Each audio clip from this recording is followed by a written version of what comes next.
Olá, meus irmãos, amigos e ouvintes. Quero neste momento vos cumprimentar com a doce e gloriosa paz de nosso Senhor Jesus Cristo. Com muita alegria, estamos aqui para mais um momento de reflexão na palavra de Deus, e é uma alegria para mim poder estar falando com você, transmitindo ao teu coração aquilo que o Senhor colocou no meu coração.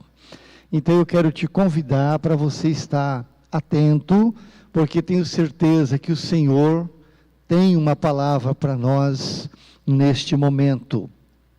Querido, amado irmão, ouvinte, eu quero convidar você para parar um pouquinho e participar comigo da leitura da palavra de Deus. O texto que eu quero basear nossa meditação se encontra na carta do apóstolo Paulo, escrevendo à igreja de Colosso, né? Então, Colossenses capítulo 3, nós vamos ler alguns versículos aqui desta carta, para a gente se inteirar do assunto que nós queremos tratar. Colossenses capítulo 3, o primeiro versículo nos diz assim: portanto, se já ressuscitaste com Cristo, buscai as coisas que são de cima, onde Cristo está assentado à direita do Pai. Agora o versículo 5: mortificai, pois, os vossos membros que estão sobre a terra. Está falando aqui do corpo físico, com todos os seus anseios. E o que está ligado a isso? A prostituição, a impureza, apetite desordenado, a vil concupiscência, ou seja, desejos vil, né? E a avareza, que é idolatria. Pois pelas quais coisas vem a ira de Deus sobre os filhos da desobediência, nas quais também em outro tempo andastes, quando os vivieis nela.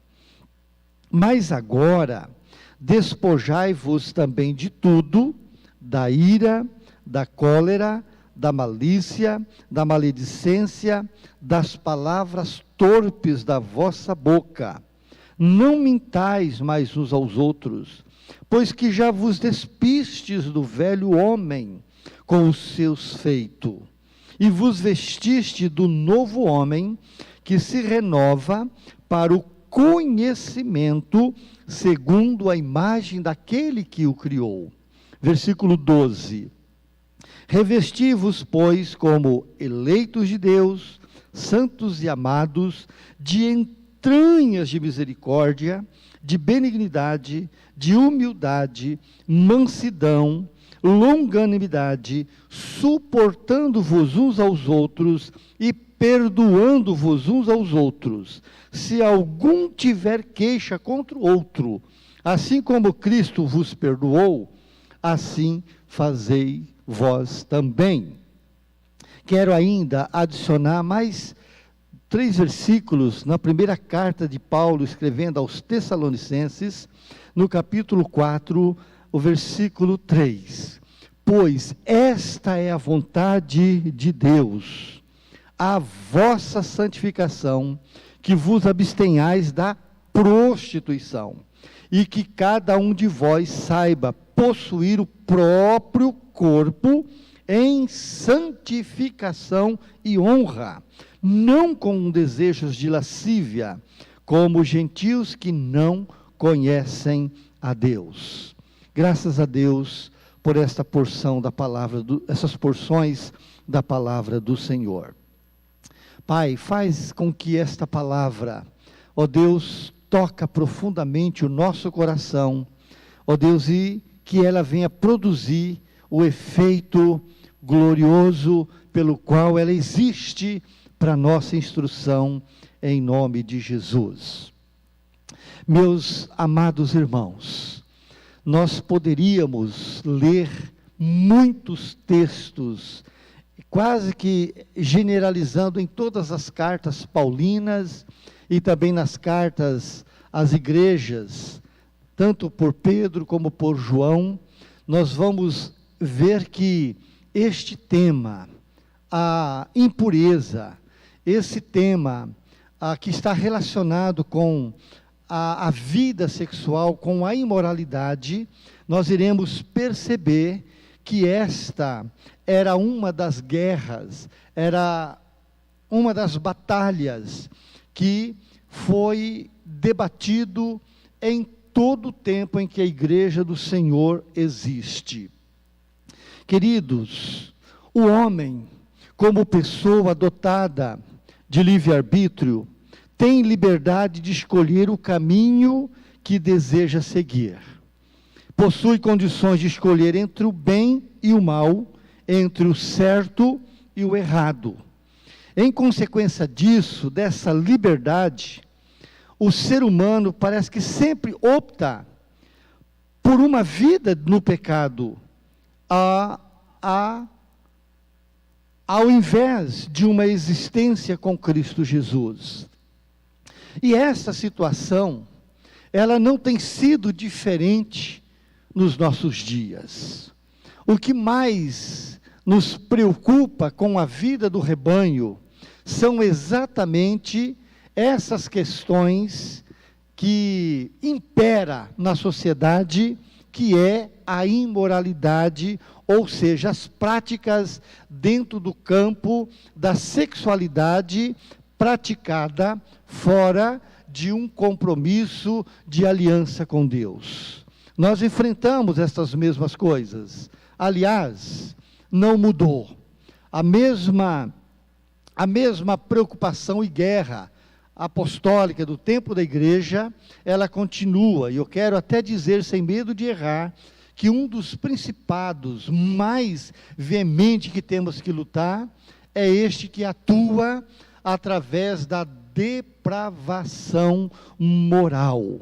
E é interessante notarmos aqui também, queridos, que Paulo, ele está falando aqui com a igreja. Paulo não está numa praça pública. Paulo não está num ambiente público falando a qualquer tipo de pessoas. Não, Paulo está aqui tratando de um problema que ele via ainda existentes dentro da igreja. Práticas inconvenientes que estava acontecendo dentro da casa do Senhor, práticas trazidas do mundo para dentro da igreja. E estas coisas, nós precisamos estar em alerta. Queridos, isso tem sido o resultado, isso tem sido a soma, do porquê muitos fracassos na vida de muitas pessoas. Elas vêm a Jesus, mas elas não se preocupam tanto em viver um novo estilo de vida na vida dela, e ela então não tem uma vida de vitória, não tem uma vida de sucesso na sua vida. E às vezes as coisas não vão bem na sua vida, tanto na vida pessoal, conjugal, familiar, profissional, não vai bem por quê? Porque ela professa uma fé, mas nega a eficácia dessa fé no seu dia a dia. E olha, queridos, neste momento eu quero trazer para você aqui o segredo da vida de vitória. Exatamente, no final nós vamos orar. Mas você precisa estar atento então o que a palavra de Deus está nos dizendo. Paulo começa dizendo assim: portanto, se já ressuscitaste com Cristo. Paulo, ele está falando aqui com pessoas que estavam confessando ter nascido de novo, ter um compromisso com Deus, está querendo servir a Deus, ou que estava servindo a Deus. E Paulo, então, ele vai questionar essas afirmações, essas confissões, porque o natural na vida de uma pessoa realmente nascida de novo, que está dizendo que morreu para o sistema deste mundo podre, sujo e corrompido, e que agora está servindo a Deus, o natural destas pessoas é um novo estilo de vida.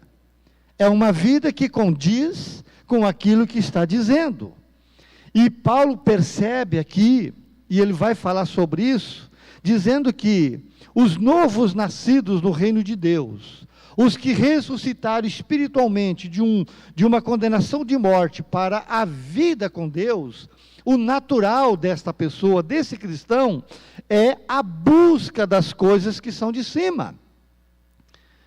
Os interesses dela mudam completamente. A visão de vida para esse que nasceu de novo, para esse que está dizendo que agora é uma nova criatura, é natural que as suas inclinações é buscar as coisas do alto, é estar envolvidas com o reino de Deus, procurando viver do modo digno do que ele está dizendo ser, do chamamento que ele teve, da convicção que ele obteve do Espírito Santo, da necessidade de uma nova vida com Deus.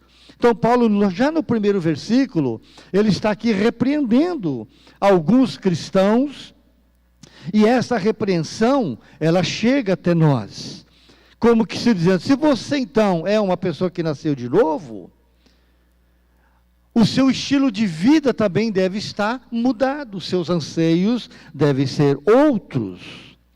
E ele vai dizer, mortificai, pois, os membros do seu corpo que estão sobre a terra. Do que Paulo está falando aqui? Paulo está falando dos desejos físicos. Paulo está falando aqui dos desejos da carne, dos desejos que são atraídos pelo olhar, e também da soberba da vida. Meus queridos, eu quero já, de primeira mão, te dar a chave de uma vida vitoriosa. A chave é uma única. A porta é uma única. É a aliança com Jesus Cristo. É o novo nascimento. É uma vida de comprometimento com Deus. É bem provável que muitas pessoas pensem, ou mesmo esperem, que ter uma vida de vitória é viver sem preocupações, sem lutas ou adversidades, que tudo se torna fácil para conquistar. A Bíblia não diz isto. O próprio Senhor Jesus, no Evangelho de João, capítulo 16, versículo 33, Jesus vai dizer, para mim e para você, que assumimos uma aliança com Ele, Ele diz, enquanto estiveres neste mundo, no sistema deste mundo, nós iríamos ter aflições, certo, queridos? Iríamos ter aflições. Então, o Senhor não escondeu essa verdade de nós. Então, para eu e você termos uma vida de sucesso, uma vida vitoriosa, queridos, eu preciso estar aliançado com Jesus, porque Ele está dizendo, se Ele sofreu neste mundo, nós também sofreríamos. Se Ele passou por perseguição, nós também passaríamos. Mas Ele está dizendo, não perca o ânimo diante de tantas adversidades, porque assim como eu venci as tuas lutas, as tuas dificuldades, as tuas adversidades, eu venci para que você pudesse vencer. Então, você tem a minha força, você tem a minha presença, você me tem para te ajudar a vencer, passo a passo, naquilo que você precisa vencer. Queridos, para eu e você ter vitória na vida, nós precisamos então tomar posse desta chave, que é a nossa entrada no reino de Deus pelo novo nascimento. Mas para isto acontecer na nossa vida, Qualquer ser humano, ele precisa tomar uma decisão importante na vida dele. Não é a questão de crer em Deus só. Não é a questão de saber que Jesus é o Filho de Deus só. O que nós precisamos é ter uma aliança com o vencedor. No texto que nós lemos, o apóstolo Paulo faz considerações a respeito da decisão tomada por qualquer homem ou mulher que decide viver para Deus, que decide morrer para esse sistema e experimentar um novo em Cristo Jesus. Por isso Paulo está dizendo, se de fato você experimentou, tomou a decisão de morrer para este mundo e ressuscitar para o reino de Deus, fazendo uma aliança com Jesus Cristo, essa experiência, a consequência de tal decisão, ela deve ser de buscar as coisas que são de cima. As coisas que são lá de cima, refere-se a uma esfera superior no mundo terreno. É um outro estilo de vida. E a prova que eu vou dar para mim mesmo, e também a segurança que eu vou ter no reino de Deus, é essa busca. Os meus interesses agora são os interesses de Deus. E Paulo vai trabalhar isso aqui na nossa vida, irmãos, mostrando aqui o que é presente nesta sociedade.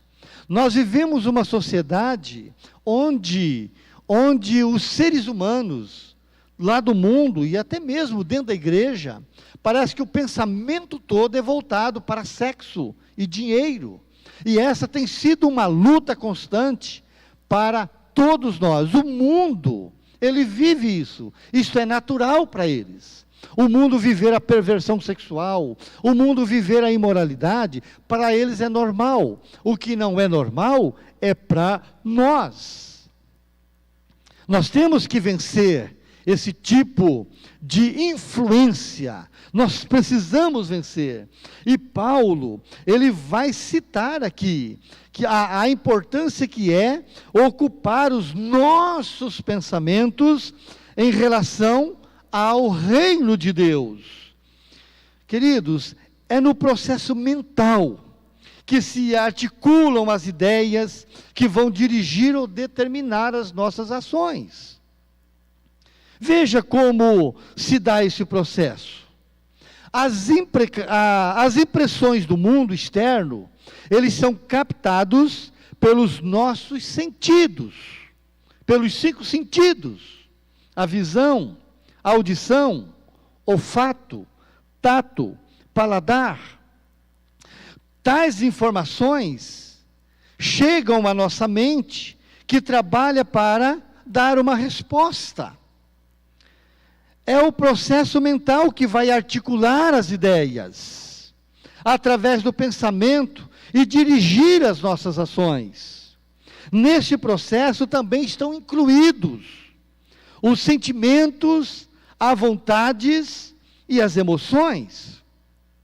Por isso, aquele conselho do apóstolo Paulo, escrevendo à igreja de Filipe, no capítulo 4 de Filipenses, versículo 8, Paulo vai dar aqui para nós alguns recursos que vai nos levar a vencer este bombardeio no nosso pensamento, na nossa mente. Paulo vai dizer no versículo 8, tudo que for verdadeiro, respeitável, justo, puro, amável, de boa fama, se alguma virtude há e se algum louvor existe naquele que você está pensando, então, pensai nisto. Paulo está mostrando que o nosso foco, uma vez que nós estamos dizendo que ressuscitamos, que temos a nova vida em Cristo, a nossa mente, ela deve estar focada no que é verdadeiro, no que é respeitável, no que é justo, puro, amável, de boa fama. Paulo está dizendo que esta deve ser Tudo isso aqui deve ser o alvo de cada um de nós na nossa vida cristã. E Paulo também vai nos advertir que a mente do crente, ela deve ser dominada por Jesus. Paulo também, escrevendo a sua segunda carta à igreja de Corinto, na sua segunda carta, no capítulo 10, versículo 5, Paulo está dizendo: levando cativo todo pensamento e obediência a Cristo. Isso daqui, meus queridos, é um dever meu e teu. Por isso nós vamos entender então aquele verbo do versículo 4 de Colossenses 3. Mortificai, pois. Esta ordem, ela é imposta a mim e a você. Levar o pensamento cativo em obediência a Cristo é um dever meu e teu. Não é ficar orando: Deus, tira esses pensamentos da minha cabeça. Só estou com um pensamento ruim. Paulo está dizendo que eu devo dominar isto, pensando que é verdadeiro. Sou eu quem tenho que virar a ordem desses pensamentos, porque esta capacidade, ela está concedida a nós. E Paulo ainda vai dizer na primeira carta de Coríntios 2,16, que aqui nós podemos, porque nós temos, com o novo nascimento, recebido uma nova mente, a mente de Cristo, e é para nós então vivermos e nos procedermos conforme Jesus pensa. E essa transformação, ela está juntos com a experiência do novo nascimento. Por isso, irmãos, Paulo está falando aqui, nessa mortificação, que a inclinação carnal, ela deve ser dominada. Nós temos recursos da parte de Deus para fazer isto parar, para fazer isto cessar na nossa vida. Quando o apóstolo Paulo, ele está ensinando aqui com clareza que o que se deve mortificar. Quando ele afirma: mortificai, pois, os vossos membros, ele vai dizer logo em seguida o que é para isso mortificar. E ele vai nos lembrar, também Romanos 6, dizendo: sabendo isto o quê? Que eu já estou crucificado com Jesus, saber que eu já estou aliançado com Jesus, sabendo isto, que o velho homem já foi com ele crucificado, mortificai, pois, as obras da carne. Se eu estou dizendo e sei disto, então eu preciso tomar as devidas providências. É importante aqui, irmão, você saber então, que este verbo, mortificai, que eu devo mortificar, tem o poder de decidir se eu quero mortificar a minha carne ou não. Está comigo. A obra que Jesus faz, ela é real. A salvação que Ele dá, é uma salvação eterna. Aquilo que Ele dá, Ele não vai tomar de volta. Agora eu é que preciso cuidar disto. Jesus disse: aquele que vem a mim, de maneira nenhuma eu lanço fora. Ele não vai lançar fora. Mas eu e você podemos nos lançar fora da mão do Senhor. Então lembre, irmãos, o Espírito Santo, ele não vai tomar essa decisão por mim e por você. Ele entra em ação para nos ajudar, dependendo da decisão que eu tomar. Se eu tomar a decisão de me limpar dessas sujeiras, ele vai me ajudar. Mas se eu tomar a decisão de permanecer nela, eu vou me ralar. E Paulo vai citar aqui 5 dessas coisas que eu preciso dizer não. Dizer não à prostituição.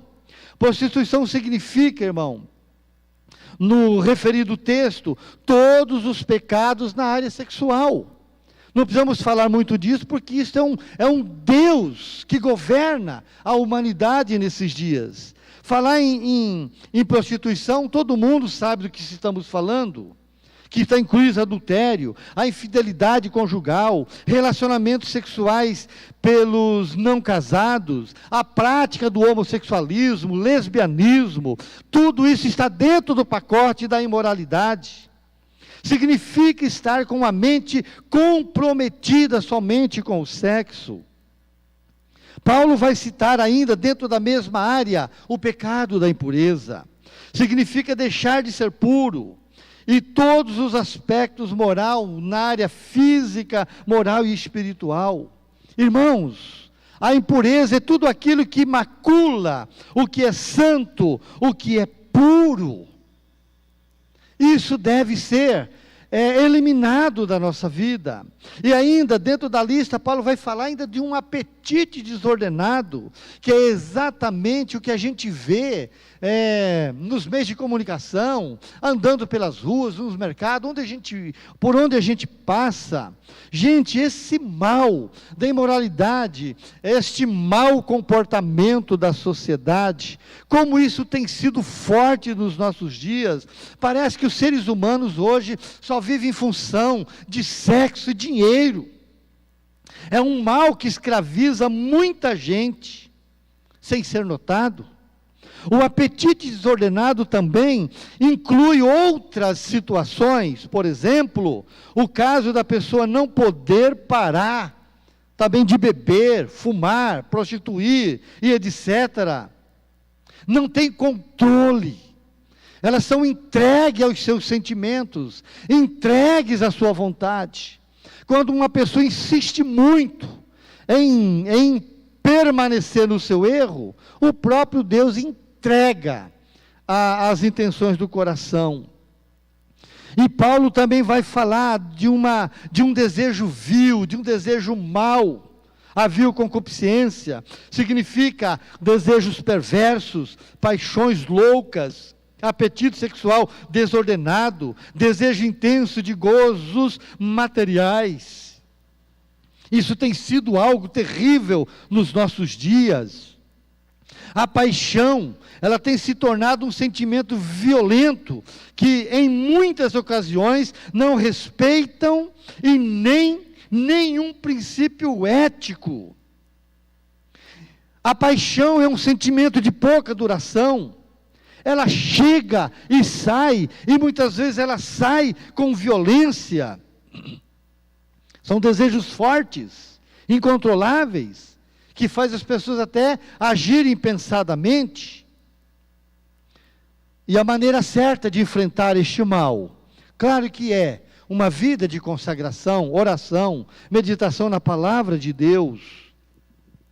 Queridos, nós precisamos estar atentos. Olha o que Pedro fala no capítulo 3 da sua primeira carta, versículo 12. Diz assim: os olhos do Senhor repousam sobre os justos, e os seus ouvidos estão abertos à sua súplica, mas também o rosto do Senhor está contra aqueles que praticam o mal. Irmãos, eu não estou falando do mundo, eu estou falando de um combate que temos que fazer dentro do chamado igreja do Senhor. Paulo está tratando desses pecados aqui dentro da igreja, dentro do convívio do povo de Deus. E Paulo vai falar de um quinto pecado, que é a avareza. A avareza pode ser interpretada como desejo de possuir o que pertence a outro, cobiçar dinheiro, poder, bens materiais em excessos, coisas impossíveis de se ter, a desonestidade. E o apóstolo ainda vai colocar uma observação com respeito à avareza, dizendo que tudo isso aqui constitui também numa idolatria, porque tudo que desvia o foco de Deus torna-se um ídolo na vida da pessoa. E um ídolo é tudo aquilo que se coloca para tomar o lugar de Deus. E Paulo vai continuar dizendo ainda nesse mesmo texto, que destas coisas como outras, devemos despojar, arrancar da nossa vida. Paulo vai falar também, irmãos, da importância que é despojar da ira, tudo aquilo que lembra a velha natureza carnal. Além disso que nós abordamos agora, desses 5 pecados, Paulo lembra aqui que nós precisamos também despojar da ira. Quando a Bíblia está falando em ira, nos dá a permissão para ficarmos irados. Em Efésios 4, 26, vai dizer, irai-vos e não pequeis. Qual é a ira que está permitida para mim? É aquela ira que me faz sentir mal contra o que é desaprovado por Deus. Esse texto nos coloca-nos diante de dois parâmetros. O primeiro dele, a ira que faz você não aceitar o pecado, não ser uma pessoa conformada com as coisas erradas. Ela motiva você a tomar uma atitude certa. Esse tipo de ira com relação ao que o que não se deve praticar, esta ira, ela é uma ira permitida, só que ela não deve durar. O segundo parâmetro desta ira que devemos nos despojar, não podem durar muito tempo. A questão tem que ser algo resolvido para não dar lugar ao diabo. Até mesmo a nossa oposição contra o erro, contra o pecado, ela não pode demorar muito, porque ela pode levar você a um campo de julgamento. Então, a ira que diz, irai-vos e não pequeis, é aquela manifestação que você tem, rápida, de algo errado. Que seja assim essa ira. Mas quando a ira, ela toma um campo, ela vai fazer você pecar. E uma vez que você peca na ira, fazendo juízo ou julgando, você vai abrir uma brecha para o diabo agir. Um segundo despojamento que precisa haver na vida do cristão é a malícia. Este vocábulo ele é muito abrangente. Não significa apenas, meus irmãos, palavras ou más ofensivas. É todo tipo de maldade que se pratica contra o próximo. A impiedade, agressão, desaprovação, roubo, má vontade, desejar o mal e muito mais. E um terceiro despojamento é a maledicência. A maledicência significa palavras obscenas e profanas, às vezes dirigida contra os semelhantes, ou até mesmo, muitas vezes, contra o próprio Deus. Fazer uso de palavra para fazer qualquer chacota em relação a Deus. Brincar com aquilo que você não deveria brincar. Deus não é para a gente brincar, Deus é para nós temermos. E quarto despojamento que precisa haver são as palavras torpes. Entende-se por palavras torpes as palavras abusivas, sujas, incluindo também a prática da mentira. A honestidade, querido, é a essência da vida moral e espiritual. E ela deve estar baseada no amor. Por isso que Paulo vai dizer para nós em Romanos 12, 9. Ninguém deveis nada a ninguém, a não ser o amor. É esta dívida que é permitida a nós cristãos. Se você vai ter uma dívida com alguém, então, que você fica devendo, mais abundante amor. Esta é a dívida permitida, outras não. Para tanto, irmãos, nós precisamos então de uma renovação completa. Mas não é isso que Paulo está tratando, Vós está dizendo que revestir-se do novo homem. Vestir-se do novo homem significa adquirir um novo estilo de vida, compatível com a vontade do Senhor Jesus, ao ponto de dizermos: não estou crucificado com Cristo, não mais vivo eu, e o viver que eu vivo na carne agora, eu vivo pela fé no Filho de Deus, que me amou e se entregou por mim. Irmão, vestido do novo homem, é eu e você estarmos preocupados em estarmos vestidos com a roupa de Cristo, parecido com Jesus. E Paulo vai dizer ainda em 1 Coríntios 5,15, que diz assim: Jesus morreu por todos. Isso é verdade. O preço dele na cruz é para alcançar a todos. Mas ele vai continuar dizendo: ele morreu por todos, para que aqueles que vivem não vivam mais para si mesmo, mas para aquele que por ele morreu e ressuscitou. Para eu viver para aquele que por mim morreu e ressuscitou, eu preciso então de uma mudança de vida, que só é possível com um novo nascimento. De outra forma, eu jamais irei conhecer o reino de Deus. E é esta vida que o Senhor propõe a nós, um novo estilo de vida. Não se trata aqui, irmão, de uma situação superficial. É algo entranhado no ser,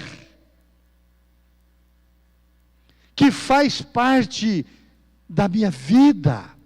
É mudança plena. Esse novo é mudança plena. É algo arraigado que vai produzir frutos, a fim de que o cristão seja reconhecido como tal. Como é que você é conhecido dentro da sua casa, meu irmão? Como você é conhecido no seu ambiente de trabalho? Quando você pratica o futebol, quem é você dentro do campo de futebol?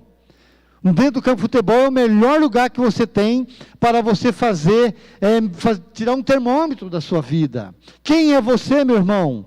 Quando alguém pisa no seu pé, quem é você, meu irmão? Quando alguém te agride ou faz qualquer coisa, o que é que sai da sua boca? Qual é a atitude do seu coração?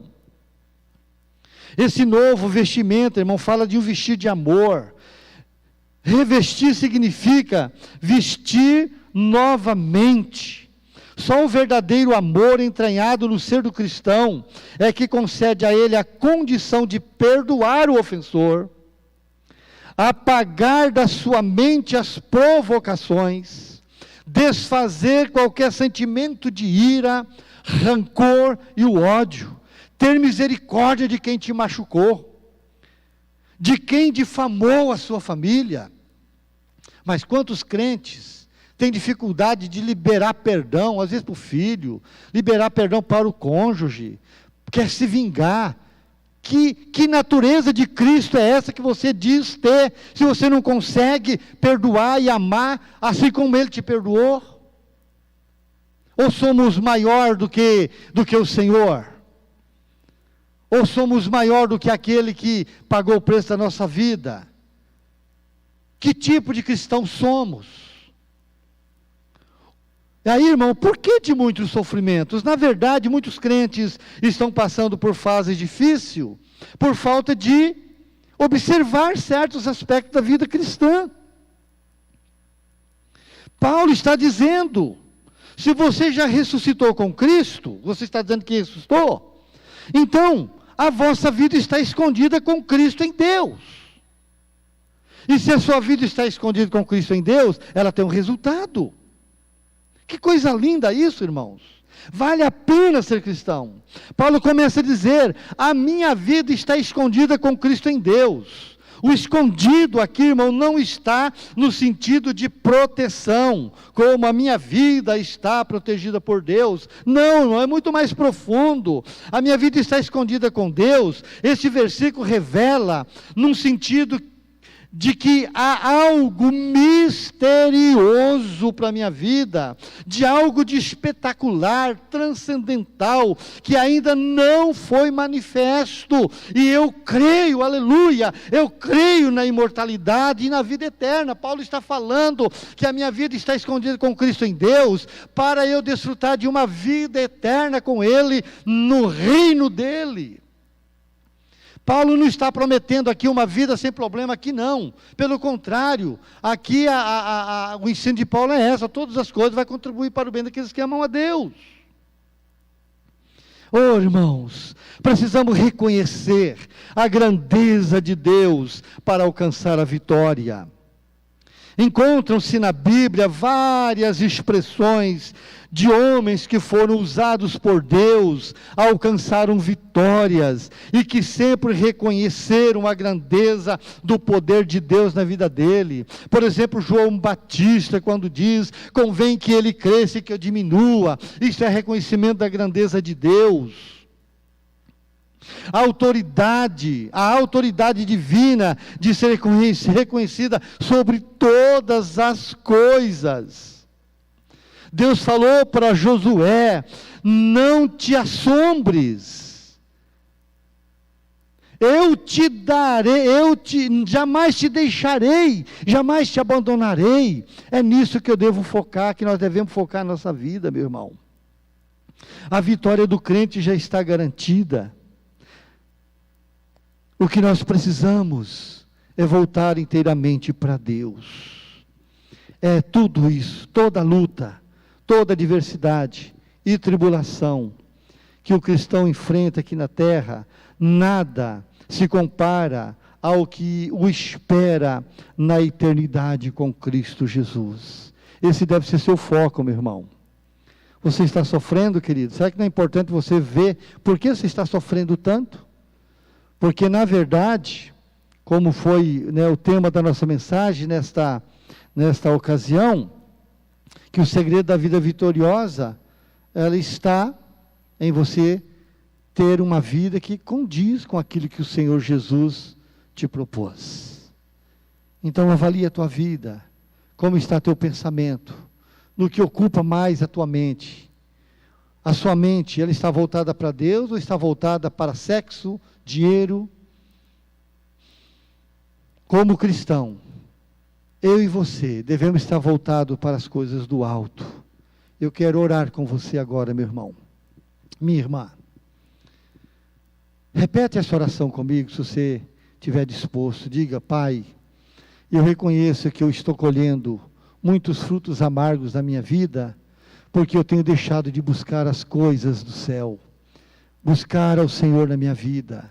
Eu tenho confessado que sou convertido, nascido de novo, mas as práticas da minha vida e da velha vida têm estado presentes na minha vida. Eu quero me arrepender disto. Eu quero pedir perdão ao Senhor dos meus pecados. Deus, eu quero levar cativo o meu pensamento e obediência a Cristo Jesus, porque Ele me deu uma nova mente, Ele me deu recursos para eu poder pensar.